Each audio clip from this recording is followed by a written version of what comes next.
Hoje eu vim te mostrar um método que enriqueceu muitos advogados, inclusive de outras áreas. Eles não eram da área trabalhista e vieram aqui para a área trabalhista, aplicaram esse método, provavelmente sem saber que estavam fazendo isso, mas que levaram muito dinheiro.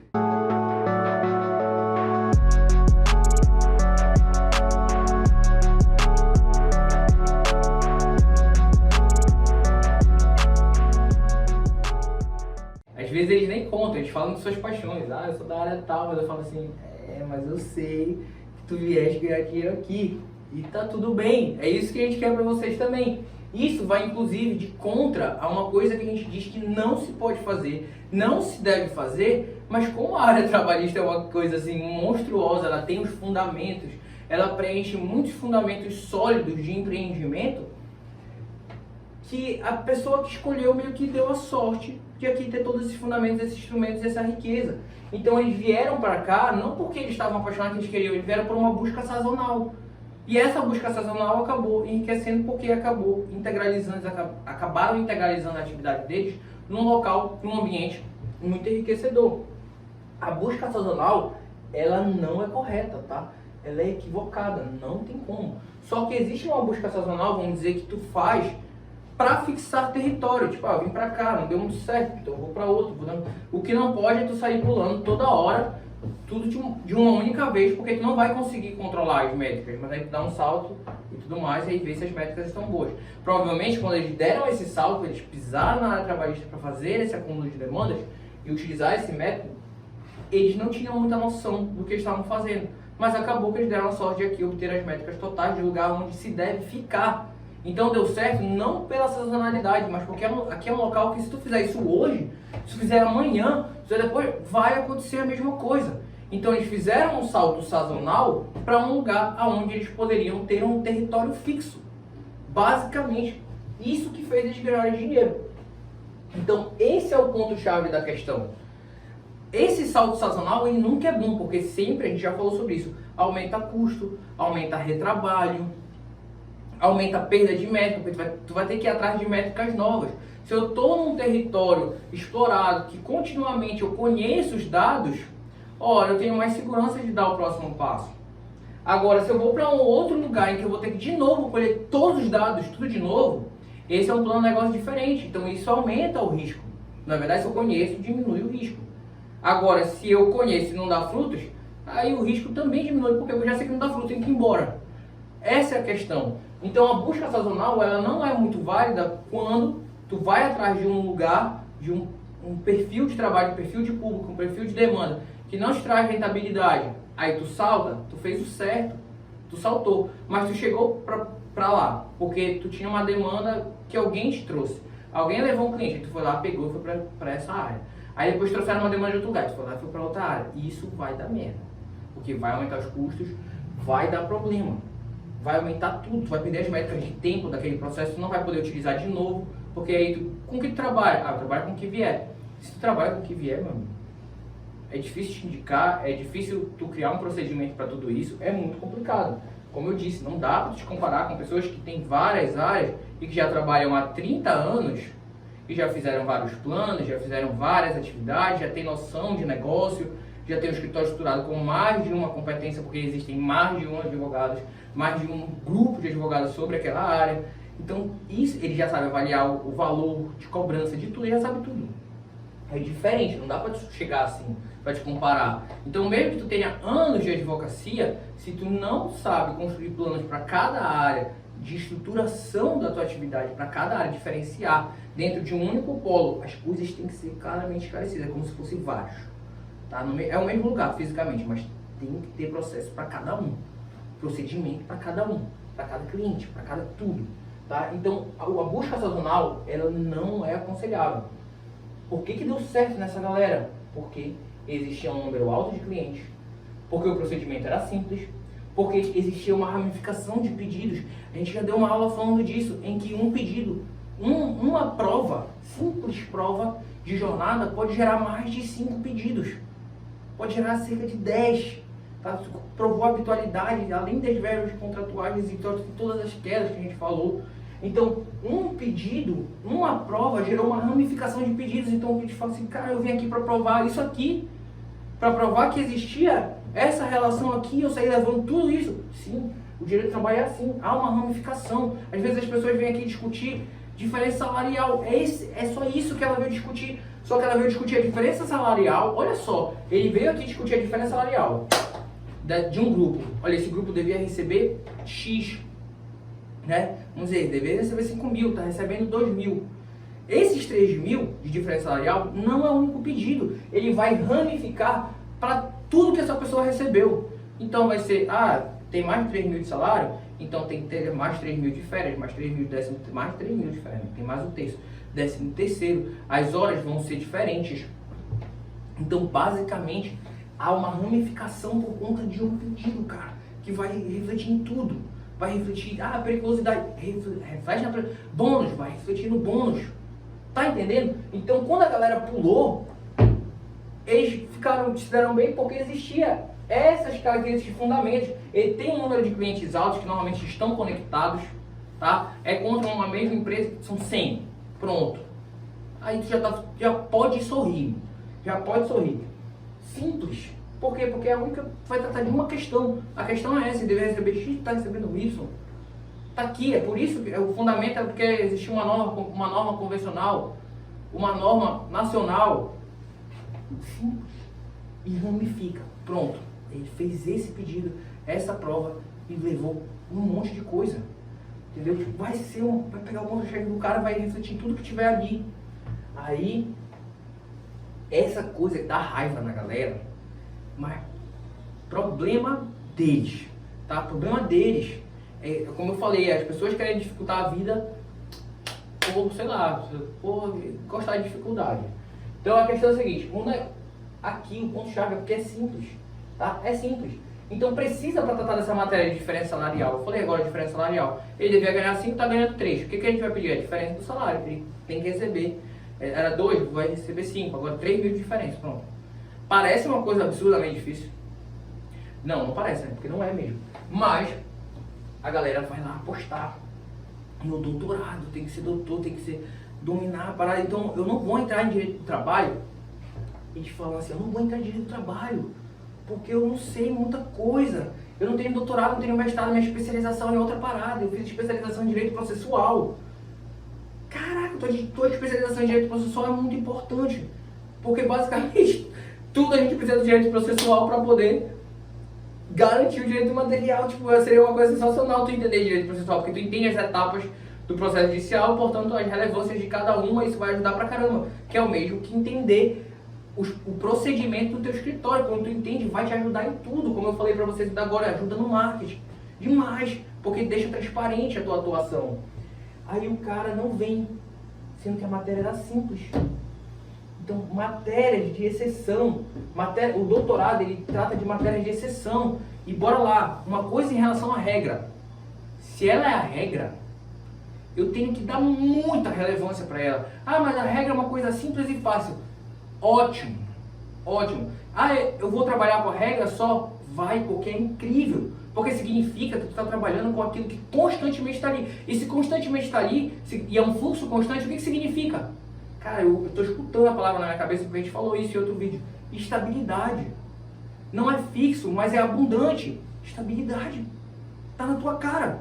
Aí o cara está preocupado com aquela matéria de exceção que vai, em algum outro momento ele acha que vai constranger ele. Porque se ele não dominar essa matéria de exceção, acabou. Cara, o teu sucesso vai ser pela constância. Pela constância. O que tu errar, cara, se tu acha que tu não vai errar, nem vem. Tu vai errar. Pergunta para qualquer advogado, todos ele já perdeu prazo, meu amigo. Nunca perdeu prazo na vida? Espero que tu nunca passe por isso. Mas já perdi prazo. E aí, isso determinou meu sucesso? Claro que não. Claro que não. Não é isso. E esse é o pavor dos advogados, né? Então, as matérias de exceção, eu não dominava essa matéria. Calma. Tu vai ter a oportunidade, tu tem prazo ali para estudar, para recurso, se precisar usar uma matéria de exceção. Mas em regra, tu vai usar essa matéria de exceção que tu foi buscar lá no teu doutorado para entender muito? Não. Não, porque aquilo ali serve para academia. São processos e atividades diferentes. Então, aquele processo de doutorado, aquele processo de pós-graduação, aquele processo de mestrado, é para a academia. Ah, vai servir para a advocacia também em regime de exceção. Exceto se for uma matéria que ele escolheu que é relevante para diariamente. Mas se ele tiver que trabalhar regime de exceção toda hora ali, vai ser complicado demais. Vai aumentar o tempo daquela discussão daquela matéria. A gente está falando aqui de um plano de negócio que precisa ser rápido, que precisa ser contínuo, que precisa ter escala entre rápido, né? Impacto rápido, baixo, médio e avançado. Então, eu quero executar coisas avançadas. Ok, isso daqui vai demorar mais tempo. Para eu sustentar isso aqui, eu preciso de um processo rápido que fique me cochilando até eu chegar naquele avançado. Discutir essa demanda avançada, porque se é uma demanda em discussão, ela vai se estender procedimentalmente. É isso que eu quero? Não, não quero. Então eu vou amar o quê? A regra. Porque a regra não vai se estender, não tem por que a regra se estender, porque a regra já está batida. Então a gente ama a regra. A gente ama esse procedimento simplificado, a gente ama essas matérias comuns. E se alguém critica, a gente não tá nem aí. A gente não tá nem aí, deixa ele lá, eu não tô entendendo o jogo. Tá entendendo? Ônus da prova, responsabilidade solidária, terceirização. Isso aqui são matérias que, quando a gente fala que existe em direito do trabalho, a galera pira, surta. Por que eles surtam? Isso daqui eu tenho que entender mais, e o ônus da prova, ele sempre vai variando durante o processo. O que eu faço para quebrar o ônus, para entender o ônus da prova e não ter problema? Arranja a porra da prova. Se tu tiver prova, tu não vai discutir isso aqui, tu vai lá e junta e acabou. Eu já falei isso em outros vídeos também. Foi fazendo a referência, mas porque algumas coisas elas vão aparecendo de novo. Então, olha, o advogado criminalista, ele vem pra cá, eu não me importo. Eu quero que ele seja feliz aqui também. E se isso puder ajudar ele a se impulsionar em outra área, com o poder monetário que ele vai ganhar aqui, ótimo. Ótimo. Maravilhoso. Tá? Não quer falar também, não precisa falar, mas a questão é, dentro do nosso projeto, do nosso cronograma, quando a gente falou lá, por exemplo, da advocacia de associado, que a gente precisa tirar aquele advogado associado de lá para ele ganhar dinheiro de forma autônoma, de forma relevante, porque se ele ganhar dinheiro de forma autônoma e relevante, ele não aceita o contrato de associado, então a gente está majorando ali a qualidade da advocacia. Esse é o nosso objetivo. Este é o nosso objetivo. E quando eu sei disso, o que eu falo para ele? O que a gente precisou estudar para vir entregar as coisas para vocês? Por que a gente não botou uma meta de 10, de 20 mil por processo? Porque isso é outro plano. A gente precisa de um plano rápido, tá? Então, para fazer esse plano rápido, a gente precisa de um estudo básico. Não posso botar o cara para estudar mais 2 anos. Fez 5 anos, vai mais 2 anos para poder ganhar dinheiro. Tá doido? Eu preciso de, sei lá, 50 horas da tua semana. Tá doido? Onde é que eu vou tirar 50 horas do meu bolso? Quem é que tem tempo hoje em dia? Então, aí vou falar disso aqui. Não precisa. Não vai ser essa regra, isso daqui, ó, terceirização. Não, o normal vai ser você trabalhar com contratos diretos. Responsabilidade solidária é muito importante para a fase executória, para a fase de cobrança, porque aí tu consegue, mas cara, a subsidiária já funciona bastante. E se tu botar a solidária errado, provavelmente o juiz vai te descer para a subsidiária.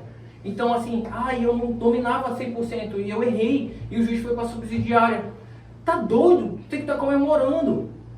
Tem que estar comemorando porque ele responsabilizou. Na prática, a subsidiária ela tem basicamente a mesma força que a solidária. Porque ele não precisa esgotar todos os atos de execução, por exemplo, para poder ir cobrar outra parte. Então, se ele cobrar 1, 2, não satisfez totalmente, vai atrás da outra. Aí o cara tá preocupadíssimo de não entender, de não compreender 100% do direito de trabalho. Cara, tu vai ter tempo. É trabalho e estudo. Não vai parar isso aí. Isso aí vai continuar. Só que a grande questão é que tu não pode te prender a isso aqui. Porque tu tem que prestar atenção nessas métricas. E essas métricas tu tem. Tu já sabe que aqui tem um número abundante. Tu já sabe que o procedimento não é complexo. E não precisa ser. Não vai ficar difícil na tua vida não. E os procedimentos complexos de exceção são provavelmente para outro jogo. Para outro plano de negócio. Tá? Para um negócio que precisa primeiro tu entender isso aqui para sustentar todos esses outros. Tá? E esse regime de exceção não vai ser o que vai gerar os teus custos imediatos, as tuas coisas em perspectiva média. Curto, médio e longo prazo. O curto e médio prazo não precisa desse regime de exceção loucos. O longo prazo provavelmente tu vai utilizar mais, tu vai entender mais de algumas matérias. Por quê? Porque do longo prazo a gente usa mais a complexidade? Porque é uma discussão que vai se estender. Ou é porque é uma discussão que a empresa tem muito dinheiro, então ela vai ficar pagando para estender uma discussão básica. mesmo que de forma frutífera. Mas aí são outros requisitos, tá entendendo? Mas o que a gente tem aqui, os advogados vieram para cá. Cara, como é que eles conseguiram? Porque a demanda era sólida, era uma demanda comum, a discussão não é grande, isso tem que estar no teu repertório, no teu papel. O negócio é que vocês têm um ego com discussão. Vocês gostam de discutir. Estudando direito, né, pai? Não tem como. Vocês gostam de discutir, só que no processo, na demanda judicial, quanto menos discussão, melhor. E aí, menos discussão e mais solidez, ótimo. Mas não é só isso, tem que ver se vai trazer dinheiro. E aí, a gente tem a felicidade. Por isso que eles tiveram, a galera veio pular para cá sazonalmente, mas eles tinham esses 3 requisitos de forma tranquila. Eles tinham a solidez, eles tinham pouca discussão e eles tinham dinheiro envolvido. Porque existe uma ramificação de pedidos. E do que a gente estava falando, por exemplo, essa é a demanda número... Eu vou dar os fundamentos aqui nesse vídeo da demanda número 1 da Justiça do Trabalho. Que basicamente eu comparo também, ó, no Estado trabalhista a gente compara com a consumerista. Porque na relação de consumo, toda vez que tu vai entrar com uma ação consumerista, qual é a primeira coisa que tu tem que discutir? Isso é uma relação de consumo ou não? É fornecedor-consumidor? É. Pronto, está dentro da relação de consumo. Se está dentro da relação de consumo, o que acontece automaticamente para a gente? Está dentro das proteções, dos princípios, das matérias consumeristas. No direito do trabalho é assim. O que a gente quer fazer no primeiro momento quando a gente pisa no direito do trabalho? Isto é uma relação de emprego ou não? É. É por quê? Porque preenche os requisitos da relação de emprego. É porque tem um contrato assinado? Não, a gente está cagando se tem um contrato assinado ou não. Por quê? Porque a gente tem um princípio que se chama princípio da realidade. Então, eu tenho um contrato aqui dizendo que eu sou tudo, tá escrito aqui, ó. Eu sou tudo menos empregado. Assinado eu mesmo, assinei lá com a empresa, eu disse que eu não é empregado, tudo menos empregado. Tá assinado. Não me interessa. Por que não me interessa? Porque me interessa saber como era de verdade.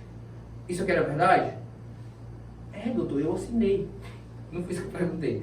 Eu quero perguntar o seguinte. Tu ia todo dia trabalhar, toda semana? Como é que funcionava a tua jornada? Tua rotina de trabalho? Isso é o primeiro requisito. Qual é o primeiro requisito? A habitualidade. Então eu tenho aqui a habitualidade. Encontrei a habitualidade? Já pulei um passo para pisar na justiça do trabalho. Te pagavam por isso? Sim. Ou tu trabalhava gratuitamente?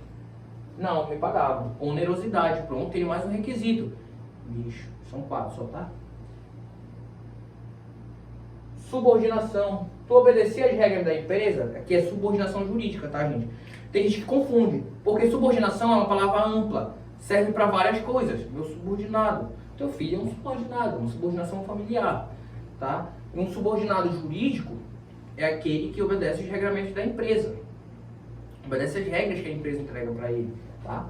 Aí, isso daí tu pode tirar a tus uniformes, é muito simples, tu obedecer as regras, sim, tá, subordinado. Pessoalidade.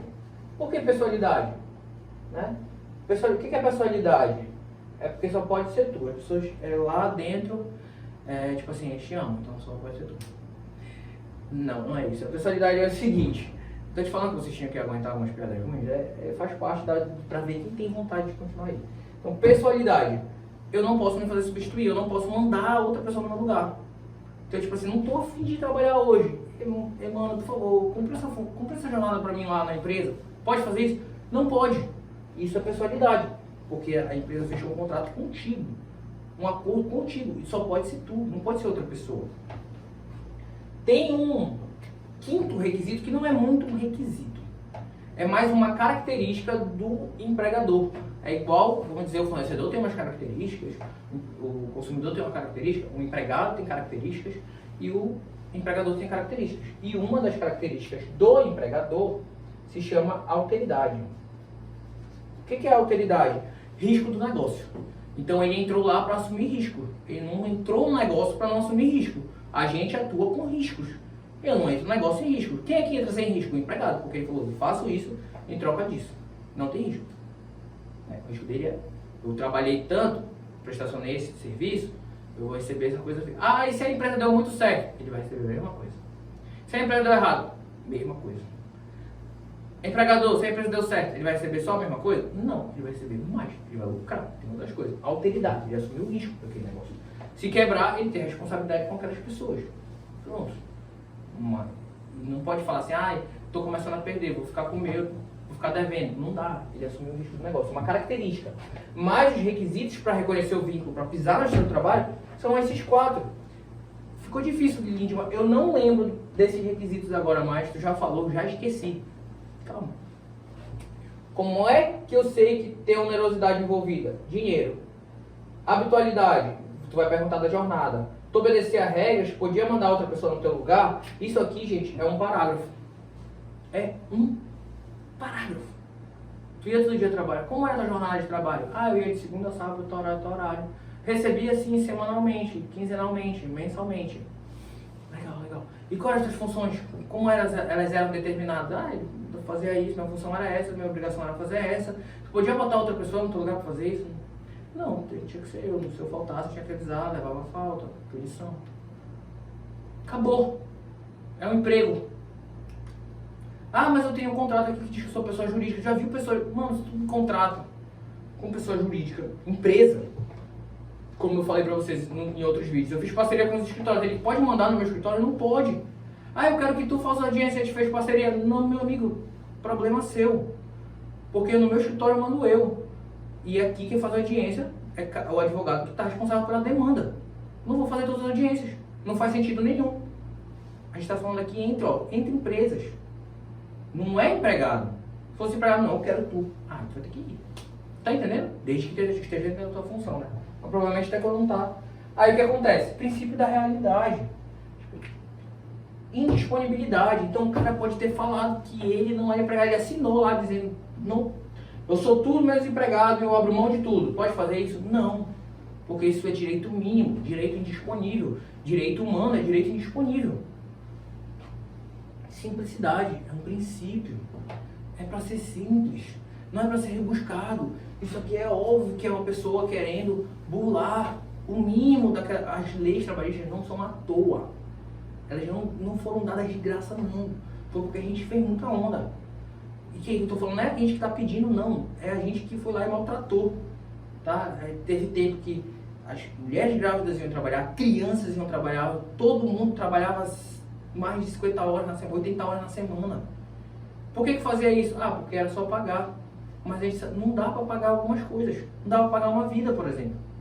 Então a gente começou a construir. Então esses requisitos, essas regras, elas existem para salvar o mundo dele mesmo. Porque senão o cara vai lá e explora, porque ele acha que ele pode comprar. Então a gente tem aqui, princípios, tá? A pergunta que não dura um parágrafo, os requisitos. É simples, aí a galera fez essa demanda, só que acontece quando eu faço essa demanda? Eu já tenho coisas básicas garantidas que não foram pagas e acumuladas. Elas foram acumuladas naquela relação, porque enquanto mais uma relação é informal e contínua, mais a pessoa se sente à vontade para continuar. Não tem carteira assinada, vou fazer o que eu quiser. Moleque, aí começa, cobra tudo, faz tudo, vai fazer jornada tal, tu não tem carteira assinada, bora, faz isso aqui. E aí começa, ela se sente à vontade. Como ela se sente à vontade, vai acumulando aquelas irregularidades. Vai acumulando coisas que ela devia pagar e não pagou. E aí quando tu reconhece o vínculo, pisou no seu trabalho, igual pisar, a gente não fala que consumerista é uma das matérias mais rápidas, não é fácil consumerista. O meu sócio, ele atuava em consumidor. Ele parou. Não porque não é lindo o consumidor. E aí conhecer ele, conhecer mais sobre o consumidor, que era uma matéria também que a gente dizia que era fácil, me fez perceber que é sempre a ignorância da gente que não tá lá dentro para saber, né? E aí é absurdo, ele sabe coisas que eu fico, meu Deus. Só que o problema é que dentro da área consumerista, o prazo para ter retorno, a dificuldade do tribunal, o procedimento não era tão bom. E aí ele não conseguiu não. Aí ele falou, eu quero isso aí. E a gente veio para a área do trabalho e tá aqui na área trabalhista, não faz mais consumerista, mesmo ele sendo um absurdo de advogado consumerista. Por que a gente fez isso? Porque a gente tem essa demanda aqui, e a consumerista é a mais próxima, porque a galera fala é muito simples. E, tem a fase simples de reconhecer fornecedor e empregado, mas tem fases complexas. E na demanda trabalhista tem a fase simples, só que quando eu piso no trabalho, igual a gente pisa em consumerista para entrar lá, reconheci, aprendi a reconhecer fornecedor e consumidor. Tá, essa é a parte fácil, assim como na área trabalhista, só que a questão é que a parte fácil na área trabalhista, quando tu reconhece o empregado e o empregador fala, olha, isso aqui Isso aqui aí, tem cara de empregado ou de pessoa jurídica. Isso aqui parece uma empresa para ti? Aí ele vai falar, não, isso aí é um empregado mesmo, isso aí é uma relação de trabalho. Então pronto. Se é uma relação de trabalho, o que a gente precisa? Aí ele vai dar 13º, vai dar férias, tudo acumulado lá que não estava sendo pago antes. Pega esse acúmulo, toma. Veio e entregou aqui, ó, pra galera que nem era da área, só pisou lá. Pisou, levou várias férias, 13º, e aí outras coisas. Aí outro ponto importante, depois desse primeiro passo, que é entrar, é como terminou essa relação. Por que essa relação acabou? Porque para o direito de trabalho, as relações elas são para ser infinitas, porque na regra, embora isso exploda a minha mente e vai explodir a tua, com certeza, ainda mais que tu está estudando aqui, aprendendo de negócio, então provavelmente tu vai aprofundar mais coisas e tu não vai conseguir entrar nesse ciclo, mais o ciclo comum, onde tu vai olhar e não adianta te debater, te contorcer, tu vai olhar e vai continuar acontecendo, é as pessoas que entram no emprego e elas só querem sair de lá quando vai se aposentar. Então, para o direito do trabalho, esse é o ciclo comum da vida e esse realmente é o ciclo comum da vida. As pessoas entram no emprego, ficam ali e aí se aposentam. Né? Ficam esperando até ela se aposentar, conseguem aí ficar naquela linha, né? Então, a ideia que a gente tem é que quando a pessoa entra, ela não vai sair até se aposentar. E quando sai antes, a gente fica tipo, por que tu saiu? Tu tá no emprego, cara. E isso também é uma das coisas que faz as pessoas viverem situações absurdas de emprego. Né? E é o que a gente está tentando tirar vocês daí, porque às vezes vocês estão em contratos de advocacia, em qualidade de advocacia que tipo, não dá, mas por que vocês continuam aí? E eu tenho certeza que se vocês não identificarem isso em vocês vão identificar isso no colega de vocês. É porque tu fala as coisas que tu vive, tu fala as coisas que tu sofre, tu fala as coisas que tu não aguenta mais. E a pessoa vai falar, mas tu tem que agradecer porque tu tem um trabalho. Cara, isso faz as pessoas ficarem lá. E isso é muito bizarro. É muito bizarro. E é muito problemático. Mas é o que acontece. E aí, só que nessa hora, essa presunção de que o trabalho não vai acabar, e realmente ele não acaba, em regra, tá? E quando tem coisa errada e que ele acaba, é por isso que o ônus de prova, de mostrar como foi a dispensa, como se encerrou a relação de emprego. Cara, como essa relação de emprego encerrou? Não era pra acabar, não. É porque, cara, se quando tá ruim, tu vai perguntar pro outro se eu devo encerrar a relação de emprego, ele fala, não encerra. Imagina se estiver boa. Então o juiz quer saber por que encerrou. Tá? Encerrou porque a empresa nunca formalizou, não pagava minhas horas excedentes, me cobrava coisas absurdas. Quando eu falo isso, quando ele quer saber, o ônus de prova é do empregador, é da parte contrária. Então, já começa com o pé aí, o segundo passo, ele já vem meio caminho a teu favor. Vamos colocar assim como 50%, porque a responsabilidade é dele. Tá? E aí a gente tem esse princípio da continuidade, que é exatamente isso, a gente acreditar que a relação inicia e ela não vai acabar até se aposentar. Se acabar antes, ou porque o empregador dispensou imotivadamente, e quando ele dispensa sem justa causa imotivadamente, ele tem que pagar aviso prévio, ele tem que pagar seguro, ele tem que pagar o recolhimento de FGTS de 40%, além dos 8% tem que estar recolhido. Né? Então essa multa é de 40%. Então isso que ele paga, por conta da dispensa imotivada, que é a dispensa presumida, a gente imagina que se acabou foi uma dispensa sem justa causa. Porque, por que a gente presume isso? Porque pô, a pessoa quer ficar lá. A regra é ela querer ficar lá, então ela vai querer dar o melhor dela. Essa é a regra. Aí excessivamente ela vai fazer alguma besteira. Aí ela pode gerar justa causa, mas no momento da justa causa, o empregador vai fazer o quê? Construir a prova para mostrar que não, dispensei ela porque ela cometeu uma falta grave. Tá aqui. Foi por isso que encerrou, percebeu? E quando a pessoa pede dispensa, vai ter que ter um documento dela mostrando que pediu dispensa, porque isso também é quase perguntar, vai pedir dispensa? Porque não tá tudo certo? Ah, mas eu pedi dispensa por quê? Por que tu vai pedir dispensa do escritório? Porque tu aprendeu a construir o teu sozinho? Aí, mas isso é novo, até isso eu faço. Tu sabe fazer só agora? Sabe fazer só. Então isso é isso. Entrega esse negócio aí. É basicamente, e a modalidade de dispensa é o segundo passo. Por quê? Porque ela gera mais dinheiro.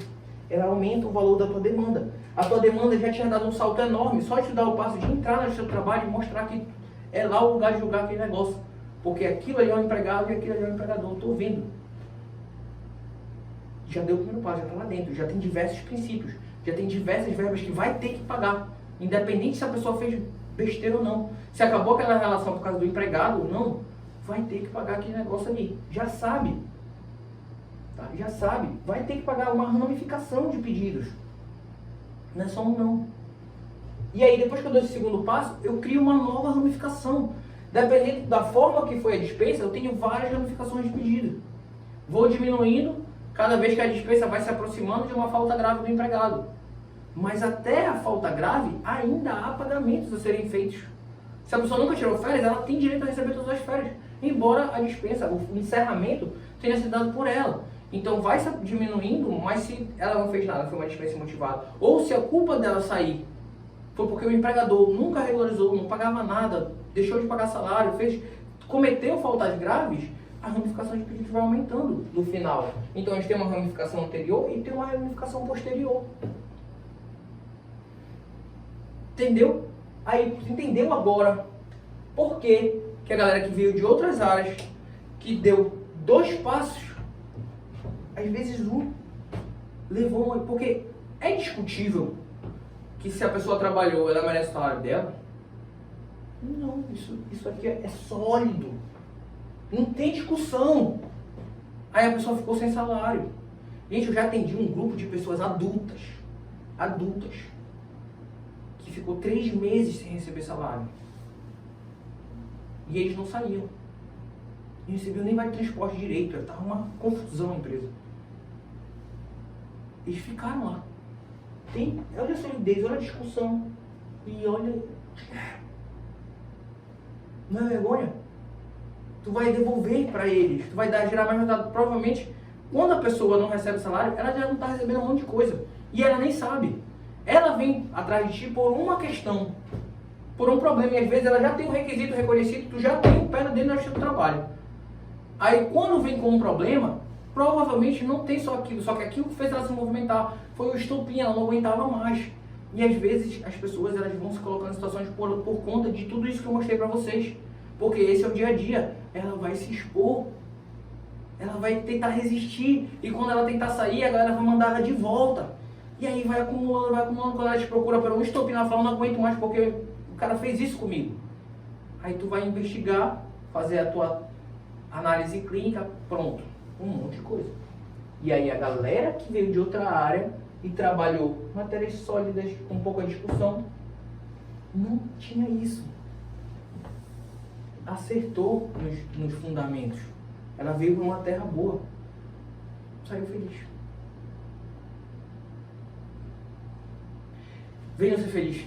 É isso. Não tem... Isso aqui... não quero trabalhista, mas a área que tu for tem que ter isso aqui, cara. Tem que ter isso aqui, tá? Porque, como eu disse, tem que ter meta de curto, médio e longo prazo. Não dá pra tu apostar só na de longo prazo. Por que eu não posso apostar só na de longo prazo? Porque tu tá aumentando o teu risco. Se tu errar, tu só vai descobrir daqui a um longo prazo.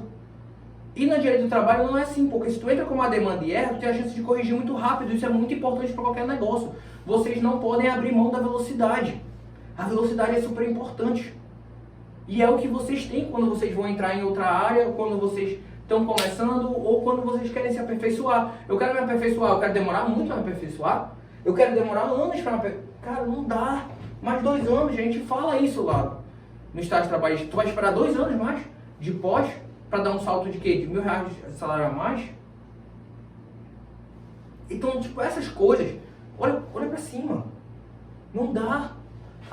Fulano tá me prometendo tal coisa com 150, não dá. Beleza. Porque se o longo prazo não der certo, eu tenho que ficar fazendo esse ciclo curto. E esse ciclo curto vai me ajudar a dar o passo posterior com mais segurança pro ciclo médio, que vai me dar pro ciclo longo. Agora, se eu apostar só no longo, porque é complicado. É muito complicado. Tá? Não dá pra tu ficar só esperando. E tu vai ver isso na pele, na prática. É isso. Então, se forem fazer análises de onde vocês vão se posicionar, isso tem que estar dentro. Tá bom? E tá na dúvida, esquece, vem. Vem porque a galera de outras áreas veio, tá feliz, tá sustentando aí os valores dele, que para eles é importante. Então tem que fazer essa análise de valores, a gente também já falou sobre isso e a gente vai entregar isso aqui para vocês, porque isso é muito importante. Imagina, se para advogado que estudou, que gosta de discutir, eu chegar para ele e falar que menos discussão é bom, ele vai ficar puto. Mas quando eu mostro para ele que menos discussão é bom porque aumenta a solidez, aumenta a chance de resultado, porque não vai fugir daquilo, porque eu tenho um repertório e eu sei quanto vale aquilo, esquece. É bom, vocês têm que ir para um lugar onde tem pouca discussão, não precisa estudar muito, aprofundar muito, você já estudar pra caramba, tá? E se for para um lugar que vai estudar pra caramba, tem que ter alguma coisa antes para sustentar isso. Se tu for pra academia estudar, aí a academia vai tem que sustentar isso daí. Tá entendendo? Se for pra dentro da academia. Mas tá fora, no mundo real, a tua análise tem que levar isso em consideração. Tá? Porque é discussão mais longa. E a gente precisa rentabilizar logo vocês. Não dá pra ficar esperando muita coisa não. Então, um grande abraço e até a próxima aula.